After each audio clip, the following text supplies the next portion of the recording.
Hi guys, Arlen Homer with Homer Real Estate, and I'm here with Brandon Longhurst with River Valley Homes, and we'd like to introduce you to him and what he does. Brandon, would you like to introduce yourself and tell us a little bit about what you do? Sure. I'm a custom home builder here in the Idaho Falls area. I've been in the real estate market for 20 plus years, and then I've been building homes for about 12 of those years. And we build all sorts of custom projects for all sorts of budgets. So Right. there's a wide array. We can probably start, like right now, I guess pricing would start, somewhere in the 450 to 500 and go up from there. Okay. It's really tough to get below that. You get below that, you're more into the track building units. But So how long have you been building homes, and how many homes a year do you like to build? we've been building homes for 12 years, Okay. and I like to build anywhere between 7 and maybe 15 homes a year. Okay. 15 is a little bit of a stretch in these times and markets. It's a little tough just for getting materials and supplies and things like that. It's changed a lot. Sure. The last 3 years has been a huge flip on the building industry as a whole. Okay. And it's great, but it's, there's a lot of cool things we can put in the homes nowadays, and a lot of, awesome products, but there is a lot of awesome wait times. Yeah, I imagine today's supply Yeah. chains are disrupted all the time. So. Yeah, absolutely. So it takes a lot of patience, takes a lot of courage, takes a lot of the right person Mhm. building a home. So what would you say your wheelhouse is? If you could build the perfect house for your skills, and what would be best suited for your company? Like you're thinking like square footage, or you're thinking just Price, square footage, the features or benefits? probably the best, the wheelhouse, like like this is a perfect home that we're in. Is kind of a wheelhouse home for me. Probably somewhere in the 750 to 900,000 range is a good range and price to be able to do a lot of the things we like to do to make the homes cool and nice and fun. And I would say between 4,000 and 5,000 square feet. Okay. We do a lot of 10-foot foundations. So we do a lot of really tall basements, which I think you kind of alluded to downstairs a little earlier. Yeah.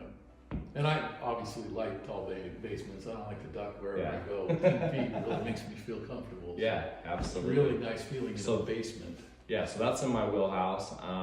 Doing a lot of garage suspension and working with metal beams and planting those metal beams into the interiors of the home so that you can do large spans. Sure. So that basement that you saw earlier downstairs, 30 by 30 family room, doesn't have any walls, no posts, nothing to run into in the middle of the way. It just makes it really large and expansive and open. And that's really what I like to do.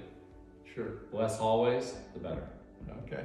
Well, you were gracious enough, and the homeowners were gracious enough to give us a tour of this home. Fantastic home. Not what I would call show ready today, Yeah. but we really appreciate them letting us in. Why don't you tell folks where they could see the videos from the Parade of Home on this home? Yeah, so if you go to my YouTube page, or go to YouTube or even Facebook and type in River Valley Homes Idaho Falls, you'll find on my Facebook page or the River Valley Homes Facebook page, there's a lot of videos to every parade home for the last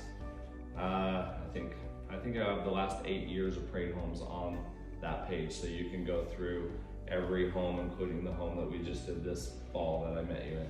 Yeah. So that home for the Williams is on there, the Snars video's on there, the Byington's video's on there. There's a lot of really cool homes, and they're all different.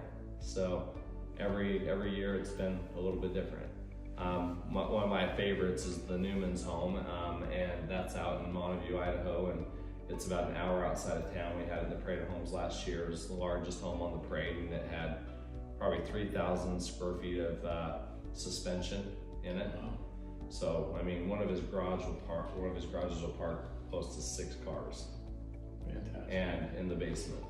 And so, it's a really, really cool home, and obviously, it took them to being really great customers to create that. It's a great customer, and a builder that wants to do some I guess, I don't know if you want to call it cutting edge or exploratory things, Mm-hmm. you know, that we do inside the homes. But I have to have them on board to do it. So it makes a lot of, that's my wheelhouse is more somebody that's a little adventurous, I guess, and somebody who wants to do something a little outside the box, who's willing to maybe not, we're not into all the fads, but we're doing some of them, but we're doing some stuff that's even, you know, kind of right there on that line of like, oh, I don't know if I should do that. And then a year later, it's like, I should have done that. Yep.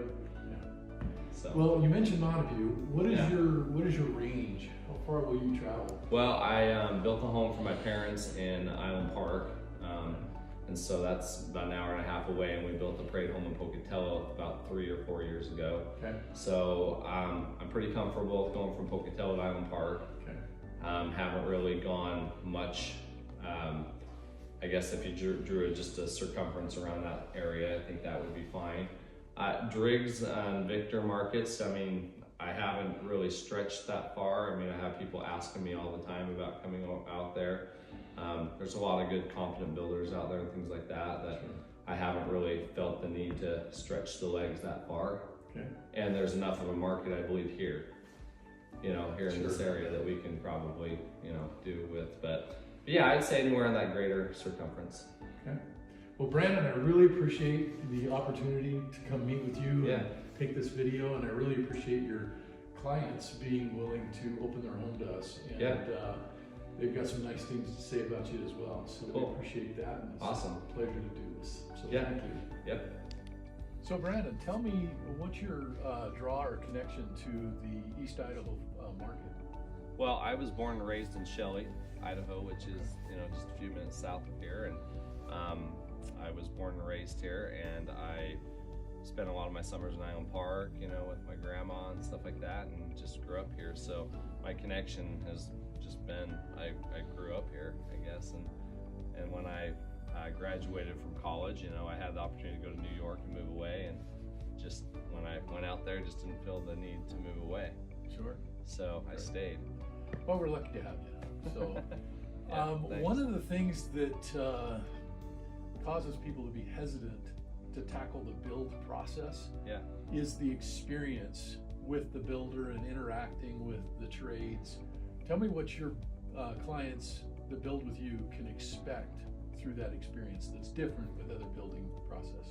Probably what's different about our process is you know, I try to be very communicative to them and even over communicative to them at some points. And I think the biggest issue that I find with most of the customers is they have a hard time, you know, they want to be involved all the time in the build, which is great, but it's also really, really tough when we're trying to manage subs and they're trying to be involved, and you get into that micromanagement situation to where am I building the house, or you building the house, or who's building the house? Yep.